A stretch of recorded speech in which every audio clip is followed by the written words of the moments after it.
Hello, and thank you for coming to the presentation related to our class of 2022.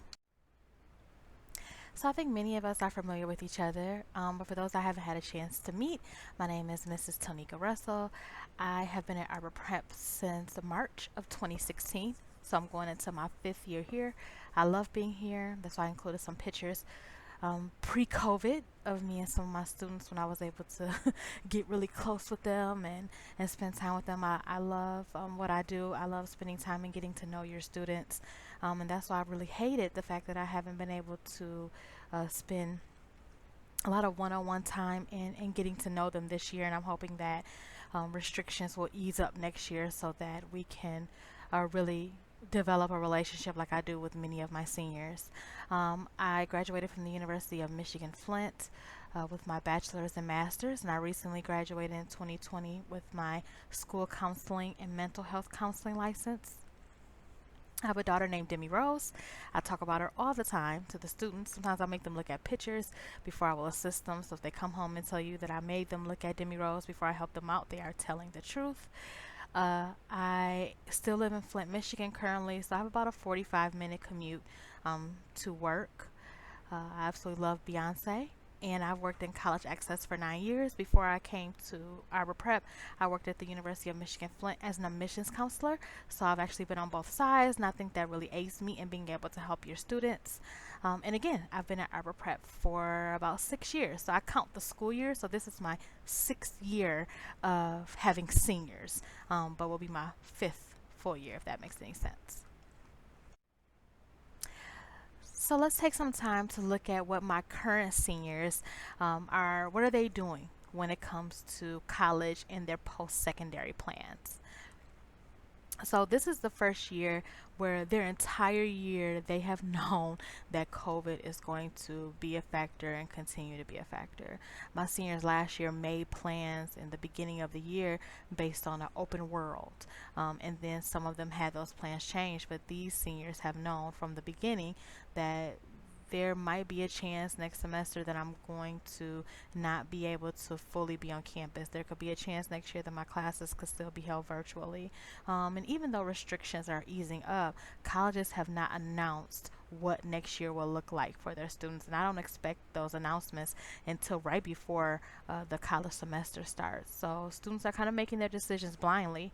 But even so, the schools that stay the top with us have continued to be top schools with us, which would be Michigan State University, Washtenaw Community College, University of Michigan Arbor, Eastern, and Wayne County Community College because of that fifth year program that we have.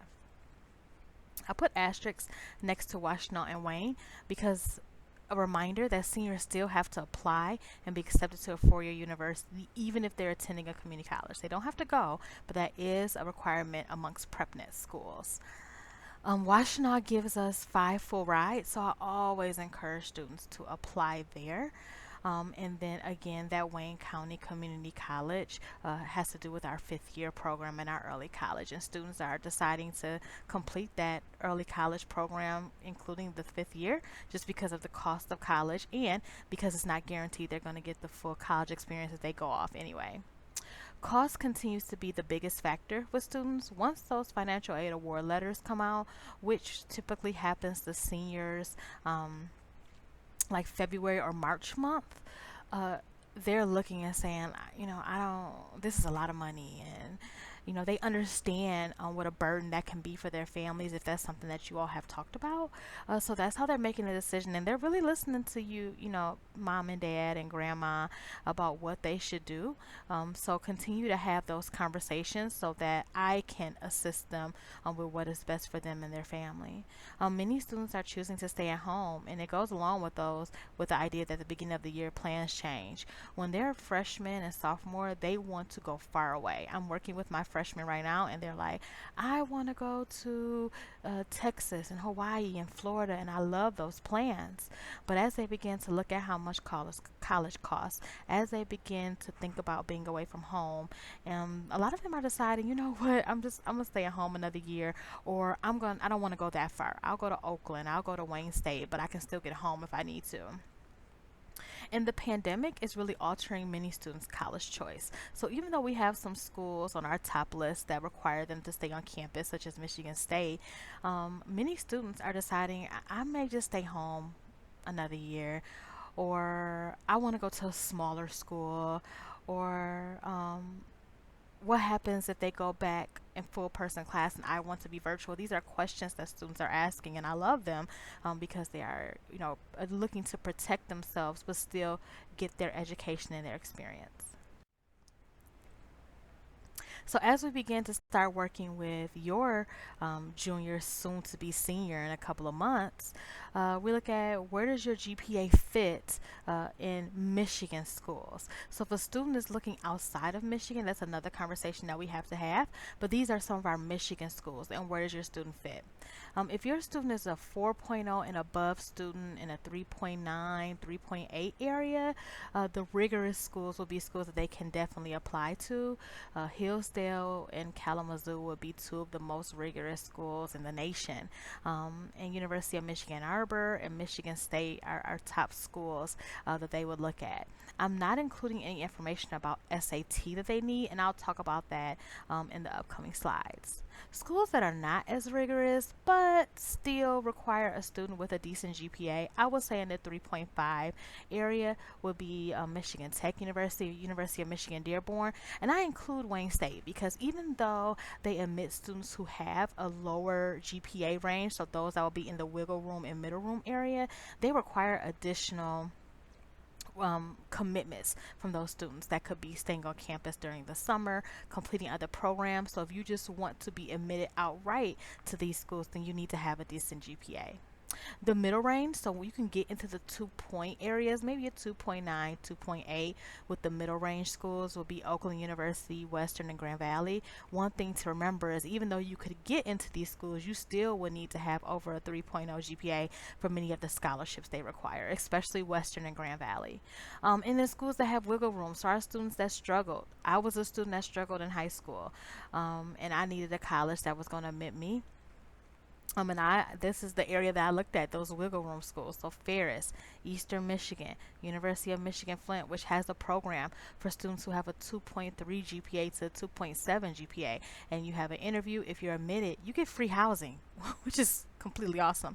One school I didn't include as I'm looking at my list is Saginaw Valley. That's a school I attended in the beginning of my educational career, and that will go in the wiggle room area also. And then you have those community colleges that are right to learn schools. So you could be a student who has a 1.7, 1.8, 1.9. If you're able to graduate, you can attend a community college because they're right to learn.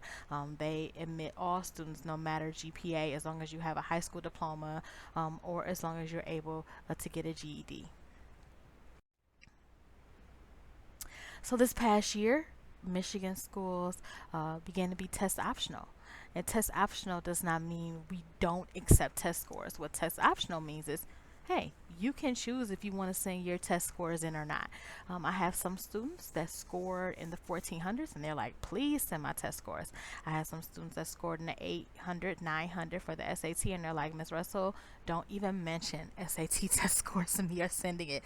So it's completely up to the student. I always ask if they want to send their test scores in, and that's why when they take their SAT with Ms. Snowberger, she tells them, Ms. Russell said do not send your test scores into the school.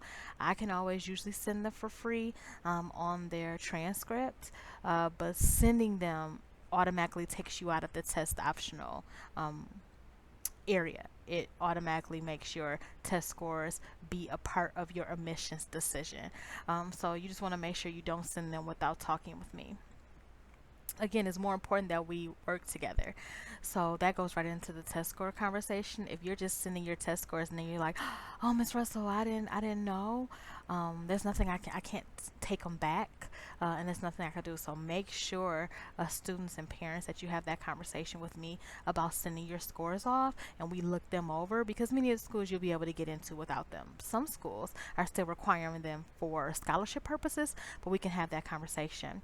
Another thing is if you're applying out of state, especially some of those HBCUs that are down south, they're still saying, hey, we never totally shut down. So our students in the state are still taking the SATs, and you need to provide SAT scores for us. And that has helped some of my students up this year with applying to historically black colleges and universities and some of the art schools that are across the country. So that's something to keep in mind. There are limited in-person tours. Usually, I take students on like 3 or 4 tours before they reach 12th grade. But unfortunately, that has not been able to happen. But you can take your student on a tour. You can take your student to see what the campus is like. I can assist you with scheduling. I can assist you with giving the number. But unfortunately, I can't take group tours. I'm guessing for years, just because of us having to be on a bus and then having to be on campus in that large of a group. But I encourage you to please take your student to visit campuses if you can. If not, on my website, there are plenty of virtual tours for students to see. Many students are currently, I'm sorry, many schools are currently completely virtual, but they have not announced their plans for next year. And again, I don't expect them to be announced until this summer. So, when do your students start working to apply to schools? So, when they complete 3 years of high school and they have a SAT score, even though the schools are test optional, we just want to wait until we have that SAT score just in case it's required and they're applying to a school that's not going to waive them or be test optional. We have not heard if schools are going to be test optional for next school year, but MSU announced they're going to be test optional, Michigan Tech announced they're going to be test optional. So, when schools like that begin to announce it, University of Michigan Flint said they're going to stay test optional. Wayne State is going to stay test optional. So I expect other schools to be following and saying, yeah, it's just better that we stay test optional. I heard a statistic the other day listening to a podcast that only about 30% of seniors this year even sent their SAT scores. So I'm hoping that they will stay test optional for students. Um, we'll be doing parchment setup in late spring. It either be with me or their advisory teacher, but this is something they can do over the summer because I work during the summer, so I'll reach out to students to make sure that this gets done. That's how they'll send their transcript, and on the next slide, I'll show you kind of what that looks like. And I tell juniors, I'm sorry, just enjoy your summer. Like, don't stress about doing applications. Don't stress about getting everything in and getting started and get your essay together. Enjoy your summer, especially this summer, because it looks like it'll be a little less restrictive. And last summer, we didn't get a chance to enjoy anything. So enjoy your summer. Unless you're applying to Michigan State or unless you're applying to some out of state schools, let's go ahead and get those started August 1st. But please enjoy your summer. And another main reason I say enjoy your summer is because October is college application month in Michigan, which means a lot of schools are going to be free. So we don't have to worry about completing a application fee. Schools like Central Michigan, schools like Western this year were free for the first time. So let's just take our time and wait for those applications to be free. The reason that you need to complete Michigan State's application early is because even though they have a deadline, they're a rolling admission competitive school. So as soon as applications start coming in after August 1st, they're accepting as they go through. What I noticed is that many of the students that apply in August, they're hearing back in the middle of November, early December.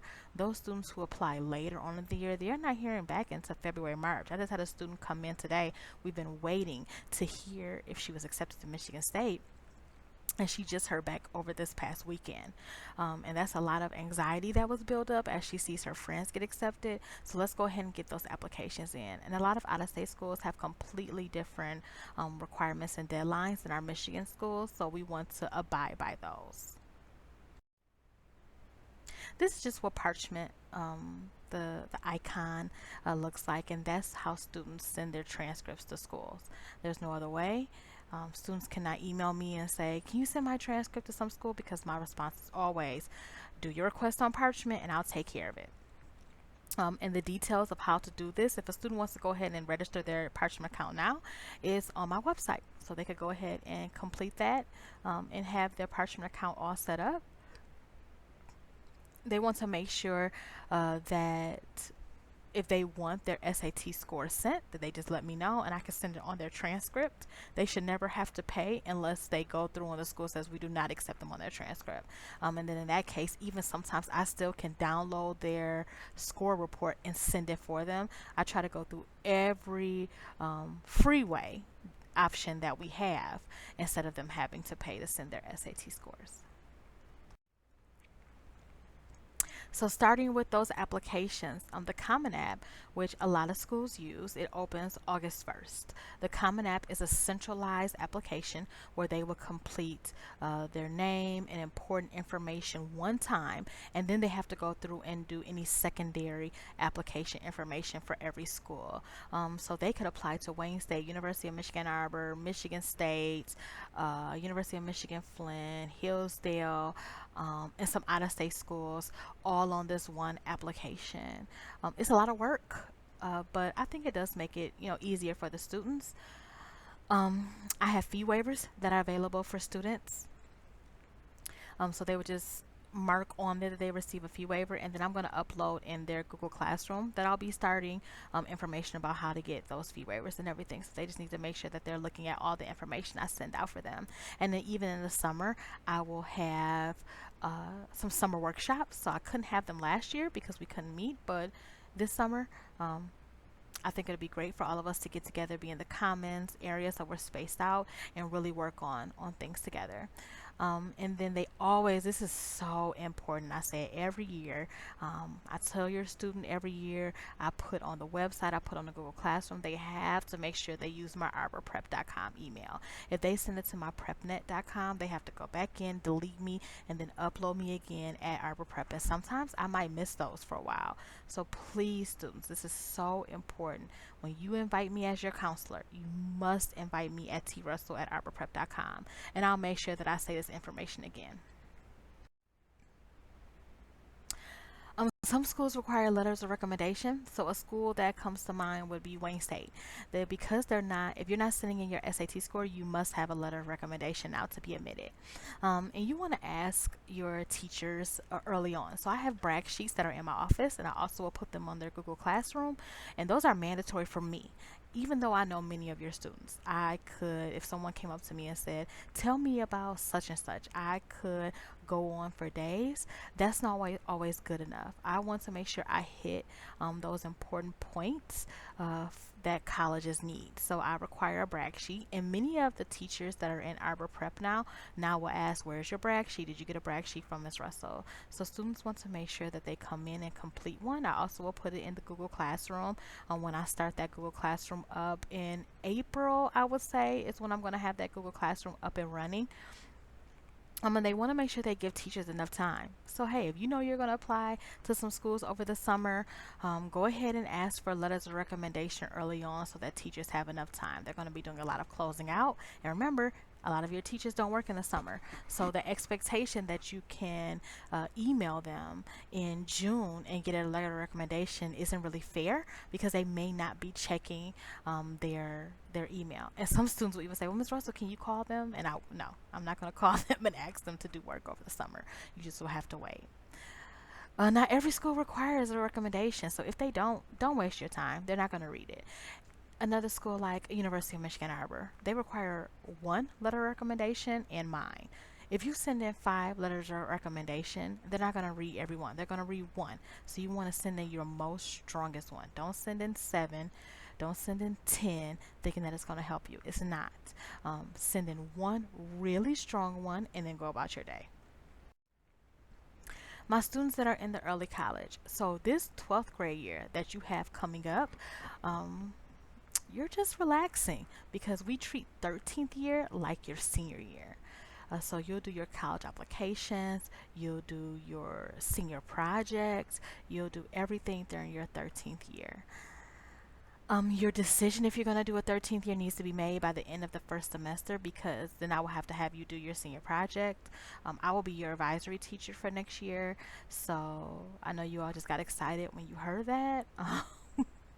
So I will have to make sure that you have all of your requirements done to graduate per the state of Michigan.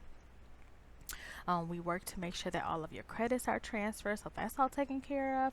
And I suggest to any student in the program, unless you receive a full ride to a college, go ahead and complete the first year, the 5th year, which will be the first year um, of your real college experience, because you don't have to come back to Arbor Prep. Many of my 5th year students do, surprisingly. They come and visit me, come and get my assistance, come and just have conversations, but you don't have to. So let us take care of the program, and then we worry about where you're going. Just a quick overview of the senior project. We switched it about 2 years ago to basically talking about who am I, where am I going, and how will you get there. Is really self-centered, and really giving a chance for students to talk about themselves and their improvement over their 4 years of high school, which students don't really, like to do. They don't really like to brag and talk about themselves, but we want to hear their plans and talk about their career and their education and their skills and their values. So this is what this centers around. They'll be working with their advisory teachers more so than in the past where students have worked with me. So they'll go along with whatever their advisory teachers have planned for them, but the project stays the same. For students that are in the early college program, I oversee your senior project, and again, that doesn't have to be complete until your 13th year. I really want students to take advantage of college visits, even if they are virtual this next year. Again, I don't know if if Arbor Prep will say, yes, I can bring college recruiters into the school. I'm not sure. That hasn't been said to me. But even then, I won't be able to. It used to be a time where my room would be packed with 50 students for Michigan State and 40 students for Eastern. That can't happen.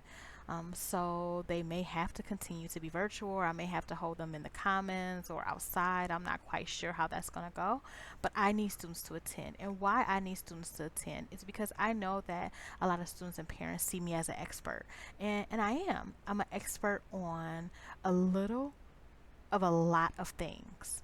But these recruiters and admissions counselors are experts at their school. So if you want to go to Wayne State, that's the person you need to talk to about what you need and any questions and any concerns that you have. They're going to be the expert to speak with. And I'm always going to say, if you don't go and you come to me and ask me questions, I'm going to say, we need to contact your admissions counselor, because sometimes I don't know those answers. Um, Last year I didn't have a lot of student support for the virtual visits, and I completely understood, because students want to actually see the admissions counselor. But if they're virtual, I need students, my seniors, to commit to attending and asking those questions and getting those tips and that information from the admissions reps.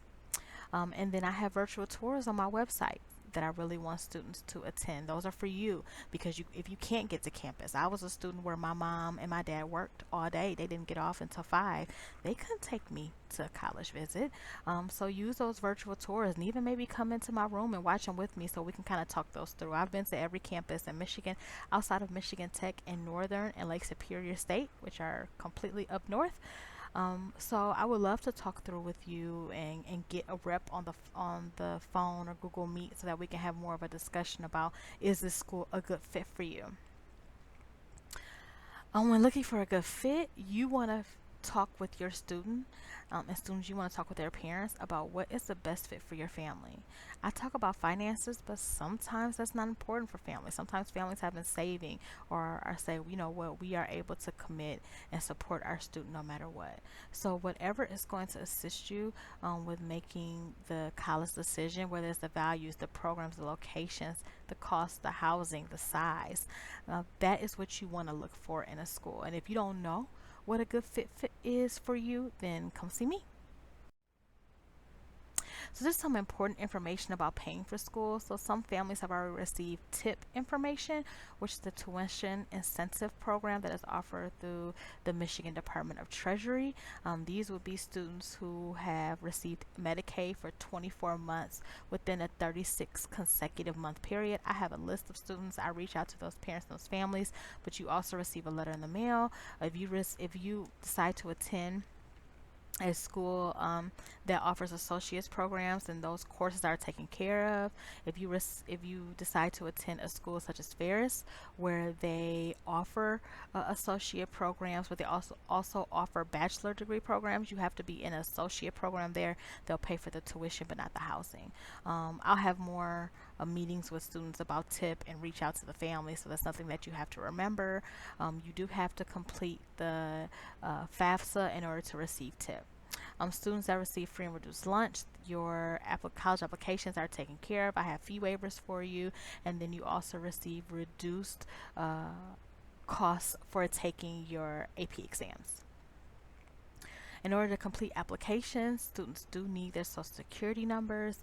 Parents, I know that's always pretty nerve-wracking to give your student their social security number, but some ideas that I have would be for them to put their social security number in their phone as a phone number and title it someone's name, and then they have to remember whose name it's under, but they're able to access it. Or if you are a parent who's readily accessible to your student all day, then and you feel comfortable with them calling you when they're working on applications with me, that's fine. Or if you're like, I just rather than work on the application at home so I can see it, that's totally fine too.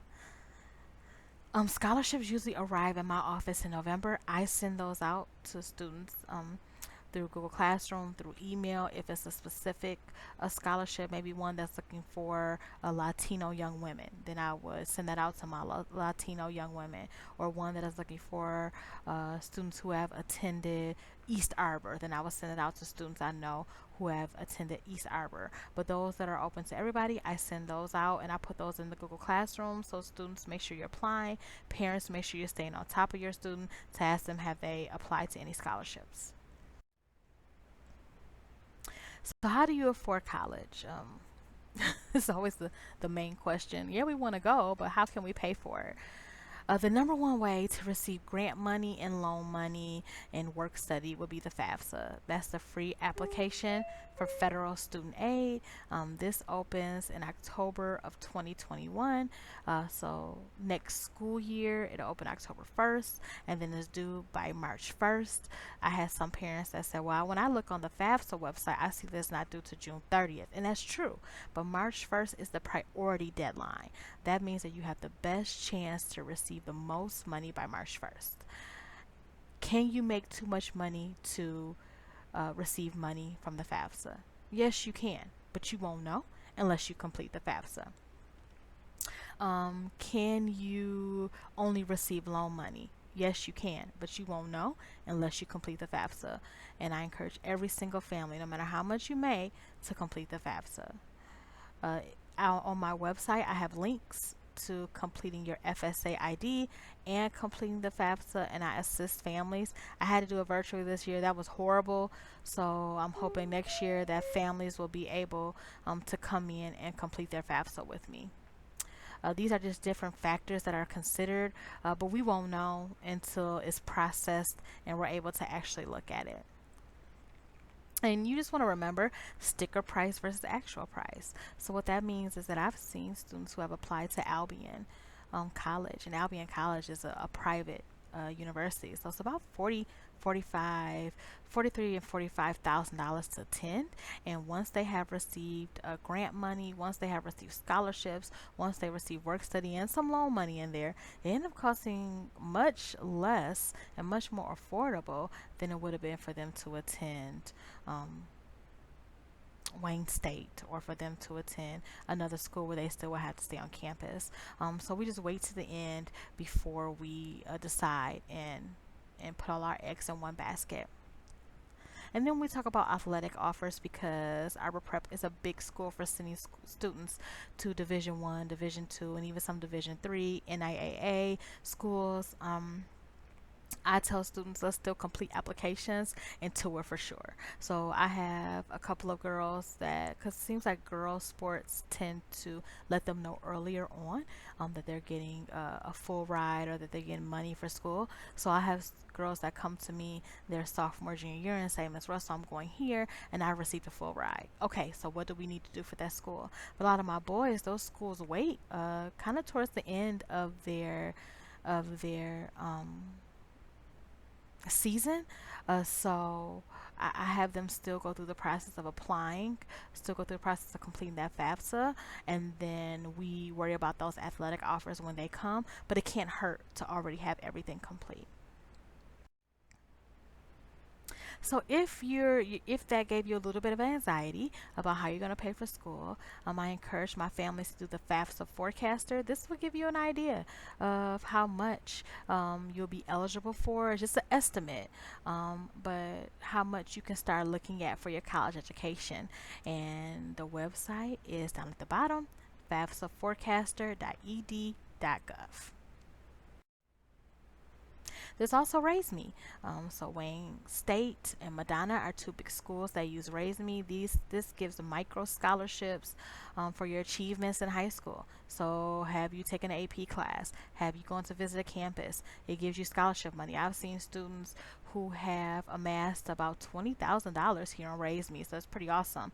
Only thing is you can't combine this with any scholarship. So sometimes the merit scholarship may be more than what is on Raise Me, so you would take the merit. If the Raise Me scholarship is more than what you received in merit, then you would take the Raise Me money. But you can't combine the two at any school. So just some senior activities that usually happen. Volunteer hours are still required. So we excused last year. So any student that's been at Arbor Prep for 4 years will only need 45. But we're not excusing this year. On my college counseling website, there is a link to some ideas. Some websites for virtual volunteer hours, but you still want to make sure that you get those done. Senior breakfast, prom, graduation, decision day, and honors night. I have no idea how those are going to go. We haven't been able to have senior breakfast, but for these seniors this year, we're going to have an outside like ice cream social. So I'm guessing it might be the same next year, but maybe 2022 we'll be able to all come inside and have a breakfast. I'm not sure right now. Prom is decided by the student council, so I always wait for their guidance on what that's going to be. Graduation, if we can have a graduation indoors, where we have began to have our graduation ceremonies at, which is the University of Michigan Arbor, believe me, we will. Decision day, that's going to be this year combined with the ice cream social outside. I usually have giveaways, so if it's pretty nice this year how it goes, then that's probably something we will continue. And then honors night has been held virtually for the past 2 years, so it may continue to be virtually. It just really works out good. Once we have a better idea how all these events are going to go, we'll have information about senior dues, so be on the lookout for those.